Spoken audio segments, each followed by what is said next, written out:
Hello दोस्तों, स्वागत है आपका एक बार और मेरी स्टोरी कॉन्ट्रैक्ट मैरिज के न्यू पार्ट में।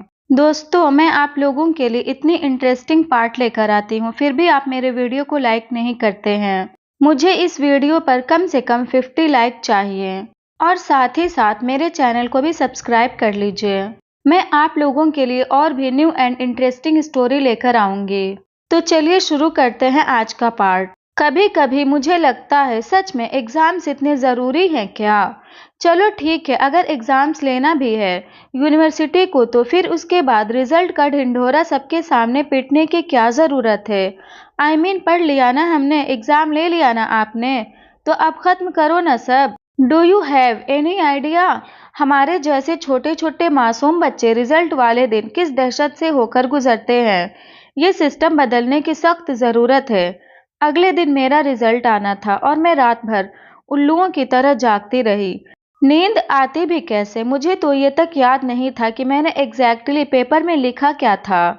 इंग्लिश, केमिस्ट्री और फिजिक्स तो चलो फिर भी मैंने ठीक ठाक कर लिए थे, बट मैथ्स, उसके क्वेश्चन पेपर को देखकर मुझे एक मिनट के लिए ऐसा लगा था जैसे उस पर छोटे छोटे कीड़े मकोड़े रेंग रहे हों। बाद में जब मैंने ध्यान से देखा तो पता चला एक्चुअली वो सारे नंबर्स और सिंबल्स थे। ये मैथ इजाद करने वाले को ज़रूर ऐसे ही किसी कीड़े ने कभी न कभी काटा होगा, तभी उसके दिमाग में नंबर्स के साथ ऐसे अजीबोगरीब स्ट्रक्चर्स को शामिल करने का ख्याल आया होगा। खैर, मैंने भी अपने दिमाग को ज़्यादा परेशान करना ठीक नहीं समझा। अपने पेन को नाइफ समझकर एक ही बार में मैंने उन सब क्वेश्चन को गाजर मूली की तरह काट डाला। न जाने उनमें मैंने पूरे 3 घंटे तक कौन कौन सी डिश पकाई जिसका स्वाद चखने का अब मेरा ज़रा भी मन नहीं हो रहा था। मगर ये ऐसी फॉर्मेलिटी होती है जिसे आप चाह कर भी नहीं भाग सकते। नेक्स्ट डे रेडी होकर यूनिवर्सिटी के लिए निकलने से पहले मैंने एक बार खुद को आईने में देखा। मेरे बाल एकदम से जहां तहां उलझे हुए थे। रात भर टेंशन में जागते रहने की वजह से आंखों के नीचे डार्क सर्किल नजर आ रहे थे। एक नज़र में मुझे ऐसा लगा जैसे मैं किसी चलती फिरती जॉम्बी को लाइव देख रही हूँ। But I really didn't care about my looks. जब लाइफ की वाट लगी पड़ी हो तब you reality don't need to think about what exactly you are looking like. So I didn't even bother to brush my hair. बिना breakfast किए ही मैं यूनिवर्सिटी के लिए निकल गई। पीछे से मेरी हाउस स्टाफ मुझे आवाज़ देती रह गई, बट सच में मेरा कुछ भी खाने का मूड नहीं था। जब से मेरे एग्जाम्स स्टार्ट हुए थे तब से मैं पापा के पास आकर ही रहने लगी थी, और ये अमर सर का आइडिया था। हालांकि मैंने उनसे कहा भी था कि अगर मैं समर के साथ स्टडी करूं तो ज़्यादा बेहतर होगा। मगर मेरे अनप्रेडिक्टेबल हस्बैंड के दिमाग में कब क्या चल रहा होता है ये जानना किसी के बस की बात नहीं है। मैंने भी ज़्यादा प्रोटेस्ट करना सही नहीं समझा, क्योंकि उनके साथ रहने पर मैं डेफिनेटली डिस्ट्रैक्ट होने लगती। वैसे ही नॉर्मल कंडीशन में भी कभी मेरा ध्यान पढ़ाई में नहीं लगता था, और अब तो मैं इतने हॉट और handsome professor, oh sorry, now he is a businessman and my husband also, मैं कहना तो नहीं चाहती थी मगर कह देती हूँ। जब से उन्होंने अपना टीचर वाला चोला उतार कर बिजनेस अटायर में नजर आना शुरू किया था तब से वो पहले से भी ज्यादा सेक्सी दिखने लगे थे। कभी कभी मुझे जलन भी होती थी। पता नहीं दिन भर वहाँ ऑफिस में कितनी सारी लड़कियां काम के बहाने उनसे आकर चिपकती रहती होंगी। जब तक वो कॉलेज में थे कम से कम, तब तक मेरी नज़रों के सामने तो थे, मगर अब ऑफिस में तो वो एकदम से आज़ाद थे। न जाने कितनी सारी चुड़ैलें उनकी नीली आंखों के समंदर की गहराइयों में गोते लगाती होंगी। ये सोच सोचकर ही मेरा खून गुस्से से जलता रहता था। मैंने गाड़ी लाकर सीधे यूनिवर्सिटी के पार्किंग एरिया में खड़ी कर दी। समर और जूली को मैंने पहले ही बोल रखा था कि मैं उनसे सीधे यहीं मिलूंगी। गाड़ी से बाहर निकलते हुए मैंने इधर उधर नजरें दौड़ाई, इस उम्मीद में कि उन दोनों में से कोई शायद नजर आ जाए। हे प्रिंसेस, हम सब तुम्हारा ही वेट कर रहे थे। पीछे से समर की आवाज सुनकर मैंने पलटकर देखा। पूरी की पूरी गैंग मेरे सामने खड़ी थी। पूरे 15 दिनों के बाद मैं इन सब से मिल रही थी। सबके सब एक साथ मुझे गले लगाने को आगे बढ़ गए। God, I was struggling for a single breath. Julie मेरा चेहरा पकड़कर अपनी तरफ घुमाते हुए, ए की हाल बना रखा है तेनू? राहुल हंसते हुए, प्रिंसेस को रिजल्ट देखने की बहुत ज्यादा जल्दी है, इसलिए बिस्तर से उठकर सीधा यूनिवर्सिटी चली आई है। मैंने उसे घूरकर देखा। जल्दी, और वो भी मुझे मेरा बस चले तो मैं यहाँ आती ही नहीं। समर थोड़ा परेशान होते हुए, एवरीथिंग ओके? तुम्हारी तबीयत तो ठीक है ना? रिजल्ट क्या हुआ? मैंने नोटिस बोर्ड की तरफ देखते हुए पूछा। जूली नोटिस बोर्ड की तरफ इशारा करते हुए, तेनों की लगता है, जग इतना सूना सूना क्यों है? वो आलसी पियून हाले यूनिवर्सिटी पहुंचा ही नहीं है। अभी नाम लिया और शैतान हाजिर। क्या? मैंने कंफ्यूज होते हुए पूछा। जवाब में अभी ने नोटिस बोर्ड की तरफ इशारा कर दिया। पियून आकर नोटिस बोर्ड पर रिजल्ट की कॉपी चिपका रहा था। अभी उसका काम खत्म भी नहीं हुआ था कि अब तक जो कैंपस सूना सूना लग रहा था, वहां न जाने कहां से स्टूडेंट्स की भीड़ प्रकट हो गई। सब के सब जैसे एक दूसरे से रेस लगाते हुए नोटिस बोर्ड के पास इकट्ठा हो गए। अरे दादा, एक एक करके आओ ना। एता समझतो पथ अवरुद्ध हाय छे। सोरण अमाके जेते दाव भीड़ की। धक्का मुक्की से बचने की कोशिश करते हुए वो चिल्लाया, मगर उसकी सुनता कौन था? सब स्टूडेंट तो जैसे उसके ऊपर चढ़कर अपना रिजल्ट देखने को उतावले हो रहे थे। किसी तरह सारे स्टूडेंट्स के बीच से निकलकर बड़बड़ाता हुआ वो वापस चला गया। लेट्स गो, समर ने मेरा हाथ पकड़कर खींचते हुए कहा। बाकी के चारों पहले नोटिस बोर्ड की तरफ दौड़ चुके थे। अमर सर ने कल रात को ही मुझे एक लंबा चौड़ा मोटिवेशनल लेक्चर दिया था, मगर वो भी मुझे अपने कदम नोटिस बोर्ड की तरफ बढ़ाने के लिए मोटिवेट नहीं कर पा रहा था। साथ में ये भी ऐड किया था उन्होंने कि एक रिजल्ट मेरी जिंदगी का फैसला बिल्कुल नहीं कर सकता। सो आज रिजल्ट चाहे जो भी आए, मैं उससे हिम्मत न हारूं। See, I told you even he is expecting I am not going to pass this examination. Then how people could expect me to be confident about my result? Damn it यार। समर मुझे खींचता हुआ notice board की तरफ ले जा रहा था, मगर मैं इतने मरे मरे कदमों से चल रही थी कि मेरी वजह से उसे भी धीरे चलना पड़ रहा था। अभी हम सब नोटिस बोर्ड के पास पहुंचे ही थे कि भीड़ में से निकलकर साक्षी हमारे सामने आ खड़ी हुई। आज वो नॉर्मल डेज से कहीं ज्यादा ग्लैमरस दिखाई दे रही थी। उसने हाई हील्स के साथ आज पिंक कलर के शॉर्ट स्लीवलेस ड्रेस पहन रखी थी। आज उसके स्ट्रेस बाल कर्ल होकर उसे एकदम सिंड्रेला जैसा लुक दे रहे थे। मेकअप से पूते उसके चेहरे पर चमकती स्टॉप लाइट रेड लिपस्टिक किसी के भी कदमों को स्टॉप करने के लिए काफी थे। सही है, उसके जैसी ब्रिलियंट स्टूडेंट के लिए रिजल्ट वाला दिन किसी सेलिब्रेशन से कम थोड़े ही होता है। अब ये मत पूछना कि मैं कैसी स्टूडेंट हूँ। मेरी इंटेलिजेंसी के बारे में कोई डिस्कशन नहीं किया जाए तो बेहतर है। साक्षी हल्का सा हंसते हुए, लुक एट यू, तुम तो पहले से ही माता मनाने लग गई। जूली गुस्से में दांत पीसते हुए, ओए चुप कर चुड़ैल, अनाया ने कुछ भी कहा ना तो। साक्षी जोर से हंसते हुए जूली की बात काटकर बोली, रिलैक्स यू बहन जी, मैं तो बस अनाया को गुड न्यूज देने आई थी। कॉन्ग्रेचुलेशंस अनाया, सेकेंड आई हो तुम। पास तो होना ही था तुम्हें, आखिर मैंने जो पढ़ाया था तुम्हें। पर तुम्हें देखकर तो लग रहा है जैसे तुमने पहले ही मान लिया था कि तुम फेल होने वाली हो। मैं सेकेंड आई हूँ? मुझे तो अपने कानों पर यकीन ही नहीं हुआ। जूली के भी एक्सप्रेशन एकदम से चेंज हो गए। मैं ही जानती हूँ साक्षी के मुंह से ये बात सुनकर मैंने कैसे उसके स्टॉप लाइट रेड लिपस्टिक को चूमने की अपनी इच्छा पर कंट्रोल किया था। मैं, जूली और चारों लड़के भीड़ को चीरते हुए से नोटिस बोर्ड के पास जा पहुंचे। मैंने पूरी लिस्ट चेक कर ली, मगर मेरा कहीं नाम नहीं था। मुझे लगा शायद देखने में गलती हुई होगी, सो मैंने दोबारा चेक किया, मगर न मेरा नाम मिलना था न मिला। नो वंडर, मैंने फाइनल्स में भी फेल हो गई थी। मेरा उतरा हुआ चेहरा देखकर जूली का चेहरा एकदम से गुस्से से लाल हो गया। वापस से भीड़ को चीरते हुए वो सीधे साक्षी के पास गई और उस पर चिल्लाई, जूली, ओए चुड़ैल, झूठ क्यों बोला तूने? वो तो एकदम से अटैक करने वाली थी उस पर, मगर ठीक वक्त पर करण और समर दोनों ने उसे पकड़ लिया। साक्षी, मैंने क्या झूठ बोला? इतना क्यों भड़क रही हूँ मुझ पर? जूली गुस्से में दांत पीसते हुए, यही कि अनाया सेकेंड आई है। साक्षी अपनी जुल्फे झटकते हुए, ओ सॉरी, वो मैं बताना भूल गई थी कि तुम्हारी बेस्ट नीचे से सेकेंड आई है। अब मेरी दोबारा लिस्ट देखने की हिम्मत नहीं थी, सो मैं अपनी जगह से नहीं हिली, मगर बाकी सब वापस नोटिस बोर्ड की तरफ दौड़ गए थे। 1 मिनट भी नहीं बीता था कि समर ने वापस आते हुए मुझे कसकर गले से लगा लिया। समर, कॉन्ग्रेचुलेशंस प्रिंसेस, फाइनली तुमने कर दिखाया। मतलब मैं सच में पास हो गई। मुझे तो अभी यकीन नहीं हो रहा था। जूली खुश होकर मुझे गले लगाते हुए, और की पार्टी चाहिए मेनू? अब अभी करण और राहुल ने भी आकर मुझे कांग्रेट्स किया। मैं तो इतनी ज्यादा खुश हो गई थी कि मैंने भागकर साक्षी को कसकर गले से लगा लिया। साक्षी हड़बड़ाकर मुझसे अलग होने की कोशिश करते हुए बोली, you what are you doing? दूर रहो मुझसे, पूरी ड्रेस खराब कर दोगी तुम मेरी। मगर आज मैं इतनी खुश थी कि मैंने उसकी जरा भी परवाह नहीं की और उसके गालों पर एक किस भी चिपका दिया। पीछे से बाकी सब खड़े ये नज़ारा देखकर पेट पकड़कर हंसे जा रहे थे। फिर मुझे ध्यान आया बाकी सबका रिजल्ट क्या हुआ। हालांकि पूछने की कोई ज़रूरत तो थी नहीं मुझे, पहले तो पता था वो सब इजीली पास हो गए होंगे।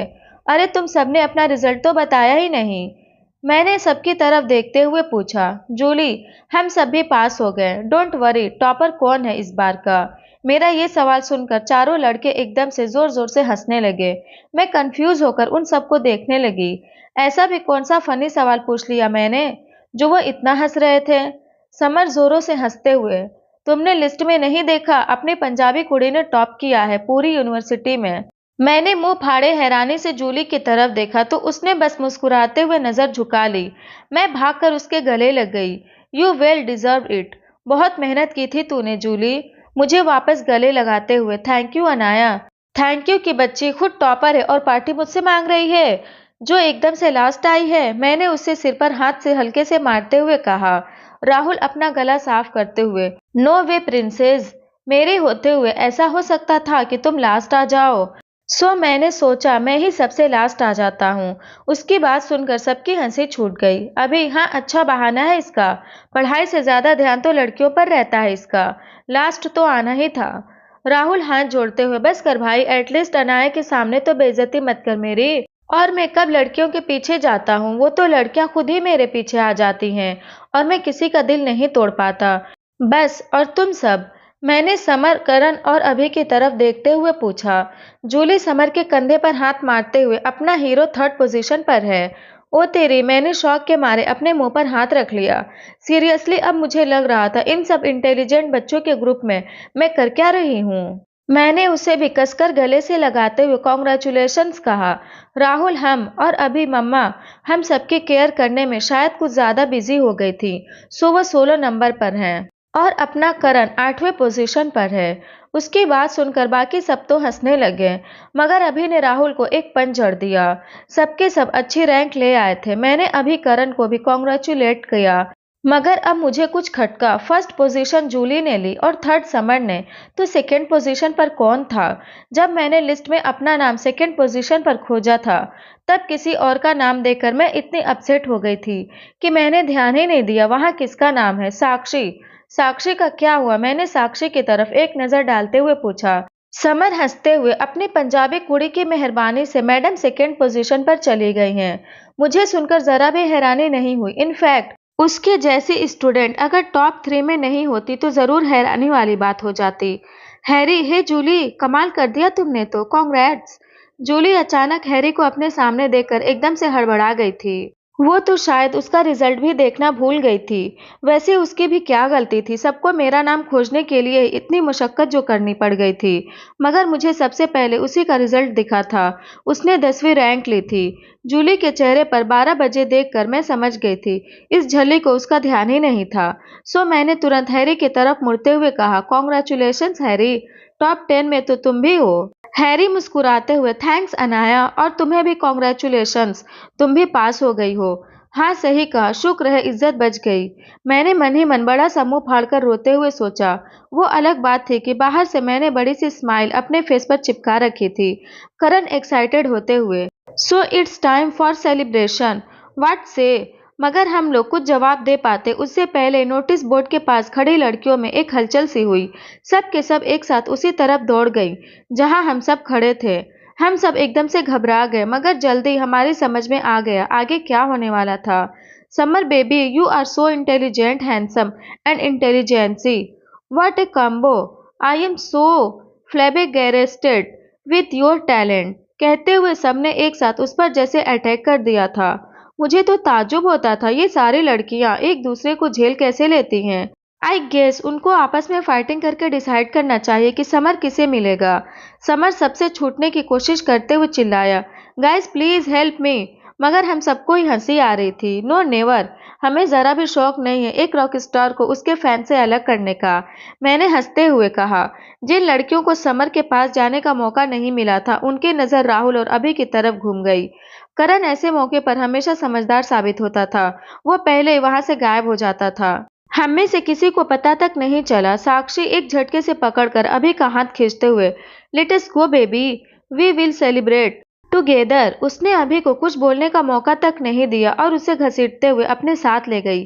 बाकी बच गया राहुल, जो हमेशा की तरह सबकी कंपनी एंजॉय कर रहा था। अब बच गए बस मैं, हैरी और जूली।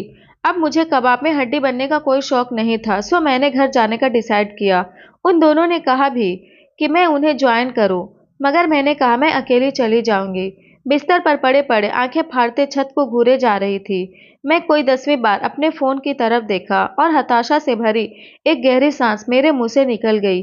पिछले 3 दिनों से पापा आउट ऑफ टाउन थे और मेरी उनसे बात भी नहीं हो पा रही थी। मैंने 1-2 बार उनके खड़ूस सेक्रेटरी को कॉल भी किया था, मगर उसने भी मेरी उनसे बात करवाने में कोई दिलचस्पी नहीं दिखाई। चलो ठीक है, पापा वैसे भी अक्सर ऐसे ही कई दिनों तक मुझसे बात नहीं कर पाते थे। मगर अमर सर का क्या? वो भी क्या पापा के साथ मिलकर ही अपनी बिजनेस की बिरयानी पका रहे थे? 3 दिनों से वो भी मुझसे एक बार भी नहीं मिले थे। कल रात को बस कॉल करके लेक्चर दे दिया उन्होंने, मगर आज मुझसे ये पूछने की जहमत तक नहीं उठाई कि मेरा रिजल्ट कैसा रहा। कभी कभी मैं सोचती हूँ आखिर ये सारे बिजनेसमैन मीटिंग्स में करते क्या हैं। मैंने इतनी सीरियस वार्ता तो किसी शिखर सम्मेलन में भी न होती होगी जितनी कॉर्पोरेट मीटिंग्स में होती है। गॉड कहाँ है? मैं भी इन सब बिजनेसमैन्स के बीच फंस गई थी। इससे अच्छे तो वो जल्लाद प्रोफेसर ही थे। कम से कम उनके पास मेरे लिए वक्त तो होता था। मैंने अपनी सास माँ को कॉल कर पूछा भी कि वो है कहाँ इस वक्त, मगर उनको कभी अपने पति के बारे में पता नहीं होता था, तो फिर मेरे पति के बारे में वो कहाँ से बता पाती। हाँ, अलबत्ता हौसला जरूर दे दिया था उन्होंने मुझे कि मैं टेंशन न लूं, वो ठीक है। ये सब तो लगा ही रहता है बिजनेस में। मुझे उन पर इतना गुस्सा आ रहा था इस वक्त कि अगर वो मुझे दिख जाते तो पता नहीं मैं क्या कर जाती उनके साथ। तभी मेरे रूम का डोर नॉक हुआ और बाहर से मेरी कुक ने आवाज लगाई, अनाया बेबी लंच रेडी है, प्लीज चलकर खा लीजिए।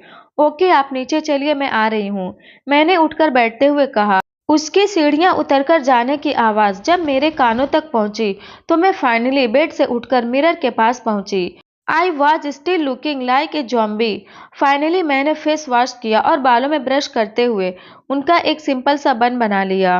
अपना फोन उठाकर मैं डाइनिंग एरिया की तरफ चली गई। टेबल पर खाना लग चुका था। खाने की खुशबू से मेरी भूख और ज्यादा भड़कने लगी थी। वैसे भी सुबह से कुछ नहीं खाया था मैंने, मगर जब मेरा ध्यान मेरे सामने पड़ी खाली कुर्सी की तरफ गया तो एक बार फिर मैं एकदम से हताश हो गई। पिछले 3 दिनों से अकेले खाना खा खा कर मैं एकदम से बोर हो गई थी। पापा ने प्रॉमिस किया था कि मेरे रिजल्ट वाले दिन हम दोनों साथ में मिलकर सेलिब्रेट करेंगे, एंड आई थिंक वो शायद इस दुनिया के इकलौते ऐसे शख्स थे जिनको यकीन था कि मैं इस एग्जाम में पास होने वाली हूँ। इकलौते इसलिए क्योंकि मुझे खुद यकीन नहीं था कि मैं पास हो जाऊंगी। खैर जो भी हो, मैंने उनसे पहले ही कह दिया था कि अगर मैं पास हो गई तो एज ए गिफ्ट मुझे उनसे पूरे एक बैग भरकर चॉकलेट चाहिए। मगर अब उनका अभी तक कहीं अता पता नहीं था। आप मेरे साथ लंच करेंगी? It's really boring to eat alone. मैंने उम्मीद से अपनी कुक की तरफ देखते हुए पूछा। वो एक पल के लिए चौंक गई, मगर फिर खुद को संभालते हुए उसने मुस्कुराकर कहा, मैं खाना खा चुकी हूँ बेबी। आपने पूछा वही मेरे लिए बड़ी बात है। Thank you so much. Okay, मैंने मन मारकर खाना शुरू करते हुए कहा। अभी मैंने राजमा चावल एंजॉय करना शुरू ही किया था कि डोर बेल बजने की आवाज आई। मैंने अपने कुक की तरफ हैरानी से देखा। वो तुरंत दरवाजे की तरफ बढ़ी, मगर मैंने उसे झट से रोक दिया। पापा, पापा आ गए, मैंने खुशी से चहकते हुए कहा और खाना छोड़कर दरवाजे की तरफ भाग गई। वैसे भी जब बैग भरकर चॉकलेट्स मिलने वाली हो तो ये सब कौन खाएगा। मैंने एकदम से भागते हुए डोर ओपन किया। पापा, खुशी से चहकते हुए मेरे मुंह से निकला, मगर सामने खड़े शख्स को देखते ही मेरा सारा जोश ठंडा हो गया। मुंह बनाते हुए मैं हाथ बांधे दरवाजे पर ही खड़ी हो गई। एक्सक्यूज मी, इतना ठंडा रिस्पॉन्स? ससुराल में तो लोग दामाद के स्वागत में ढोल नगाड़े तक बजवा देते हैं। मैंने चिढ़कर उनकी तरफ देखा। क्या करने आए हैं आप यहाँ? अमर मजाकिया लहजे में, वही जो एक हस्बैंड 3 दिन तक अपनी बीवी से दूर रहने के बाद करता है। मैंने आंखें फाड़कर उनकी तरफ देखा। क्या बकवास किए जा रहे हैं आप?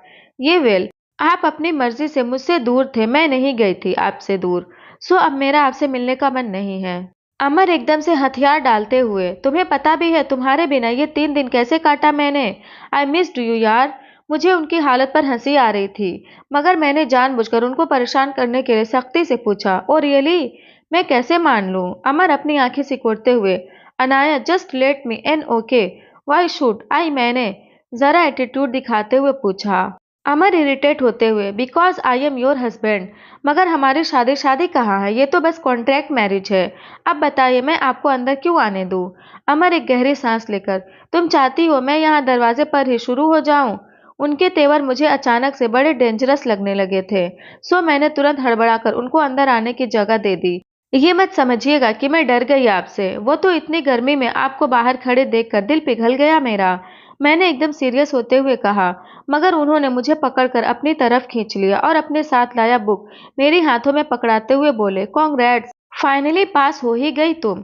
मैंने डाइनिंग टेबल पर वापस बैठते हुए कहा, हम, बट अफसोस है कि मैं आपके बच्चों के लिए आइडियल नहीं बन पाई। अमर एकदम से चौंकते हुए, व्हाट? उप्स, मैं ये क्या भूल गई? मैंने तुरंत बात बदलते हुए कहा, आपको भूख नहीं लगी? मुझे तो बहुत भूख लगी है। और चुपचाप मैं अपनी प्लेट में से खाना खाने लगी। पूरे टाइम वो खाने के बजाय मुझे देखकर स्माइल करते रहे और मैं इरिटेट होते रही। लंच के बाद सारे हाउस स्टाफ अपने कॉर्जेट में चले गए थे, सो मैं भी अपने रूम की तरफ चली गई। न चाहते हुए भी मैंने अमर सर को अपने रूम में आने का इनविटेशन दे दिया। जब आपके पेरेंट्स घर पर होते हैं उस टाइम अगर आप किसी लड़के को अपने घर में इनवाइट करते हैं तो ये थोड़ा अनकंफर्टेबल और ऑकवर्ड हो सकता है, मगर अपने हस्बैंड को अपने पापा के पीठ पीछे अपने रूम में इनवाइट करना भी इतना अनकंफर्टेबल हो सकता है, ये मैंने कभी नहीं सोचा था। मेरी समझ में ही नहीं आ रहा था कि मैं क्या बोलूं या उनसे क्या बातें करूं। सो मैं चुपचाप अपने बेड के एक कॉर्नर पर बैठ गई। वो अब तक मेरी तरफ देखकर स्माइल कर रहे थे। मुझे अब बहुत इरिटेशन हो रही थी। अमर गला साफ करते हुए, so what now? What now? मैंने कंफ्यूजन से पूछा। Amar, Anaya, you are graduate now, so अब हम हस्बैंड वाइफ की तरह रह सकते हैं? तो आज से ही शुरू करें। मेरा दिल जैसे उछल कर मुंह में आ गया। अब तक तो मुझे यही लग रहा था कि वो मजाक कर रहे हैं, मगर ये तो सच में सीरियस लग रहे थे। मैं घबरा कर बेड से उठ खड़ी हुई। देखिए, आप ऐसा नहीं कर सकते, अभी हमारी शादी नहीं हुई है, मैंने प्रोटेस्ट करते हुए कहा। अमर आराम से बेड पर बैठते हुए, शादी तो हो चुकी है, वो भी एकदम लीगल है, so I can do anything with you. मैंने एकदम से बेबसी से उनकी तरफ देखा। अब फिलहाल मुझे बस एक ही सॉल्यूशन नजर आ रहा था कि मैं यहाँ से भाग जाऊं, मगर शायद वो पहले से अलर्ट थे। जैसे ही मैंने एक कदम बढ़ाया, झट से मेरा हाथ पकड़कर उन्होंने मुझे अपनी तरफ खींच लिया। मैं बेड पर उनके ऊपर जा गिरी। उनको अपने इतने करीब देखकर मेरी धड़कनें बुलेट ट्रेन से भी ज्यादा फास्ट हो गई थी। मैंने उठने की कोशिश की, मगर उन्होंने तुरंत अपना हाथ मेरी कमर पर कस दिए। फिर एक झटके से पलटते हुए मैं उनके नीचे थी। अब तो हिलने की भी कोई गुंजाइश नहीं बची थी। I can feel my cheeks were burning. वो धीरे से मेरी तरफ झुकने लगे और किसी तरह हिम्मत जुटाते हुए मेरे मुंह से निकला, सर प्लीज मुझे जाने दीजिए। अमर एकदम से चौंकते हुए, अभी भी सर? अरे अब मैं तुम्हारा टीचर नहीं हूँ, अब तो मुझे नाम से बुलाओ। उनकी पकड़ एक पल को ढीली हुई और मैंने तुरंत खुद को उनकी पकड़ से आजाद कर लिया। अमर इरिटेट होते हुए, अब ये तो चीटिंग है, हर बार ऐसे ही करती हो तुम मेरे साथ। हाँ, तो आपको मेरे साथ ये सब नहीं करना चाहिए, बैड मैनर्स। मैंने किसी तरह अपने धड़कते दिल को काबू करने की कोशिश करते हुए कहा। अमर हैरानी से, तो किसके साथ करूं? अपने सेक्रेटरी के साथ? खबरदार, जो आपने ऐसा कुछ सोचा भी, मार डालूंगी मैं आपको, और आपके उस सेक्रेटरी को भी, मैंने गुस्से से भरते हुए कहा। अमर सर के चेहरे पर एक हंसी तैर गई। रियली? और ऐसा क्यों करेंगे आप? मौके का फायदा उठाकर उन्होंने मुझे वापस अपनी बाहों में खींचते हुए पूछा, क्योंकि क्योंकि मैं, अब मुझे समझ ही नहीं आ रहा था मैं क्या जवाब दूं। अचानक मेरे फोन बजने की आवाज से मैं एकदम से चौंक गई। सर ने भी थोड़े से अनहैप्पी एक्सप्रेशन देते हुए मुझे छोड़ दिया। मैंने तुरंत टेबल पर से अपना फोन उठाकर देखा। स्क्रीन पर डॉक्टर खन्ना का नाम चमक रहा था। मेरा दिल किसी अनहोनी की आशंका से धड़क उठा। मेरे 21 साल की जिंदगी का रिकॉर्ड रहा है। इस आदमी ने मुझे जब भी कॉल किया है, हर बार कोई बैड न्यूज ही मुझे सुनने को मिलती है। उससे भी ज्यादा खराब बात तो ये थी कि ये आदमी डॉक्टर कम और रोबोट ज्यादा था। इसके अंदर इमोशंस का एक कतरा भी नहीं था। न तो ये पेशेंट्स के लिए कोई सिंपैथिक वर्ड्स यूज करता था और न ही कभी उन्हें कंफर्टेबल कराने की ही कोशिश करता था। इसकी आदत थी सामने वाले को सीधे सीधे पेशेंट की एकदम एक्चुअल डिटेल बता देने की, फिर चाहे सामने वाले को हार्ट अटैक ही क्यों ना आ जाए। The only good thing in him is he is really best in his works. कांपते हाथों से मैंने फोन अपने कानों पर लगाया और दूसरी तरफ से डॉक्टर खन्ना की आवाज गूंजी, अनाया सॉरी टू से but your dad is dead. मेरे हाथ से फोन छूटकर गिर पड़ा और मेरी आंखों के आगे अंधेरा छा गया। इस स्टोरी में आगे क्या हुआ ये जानने के लिए इस चैनल को तुरंत सब्सक्राइब करें और स्टोरी अच्छी लगी तो वीडियो को भी लाइक करें।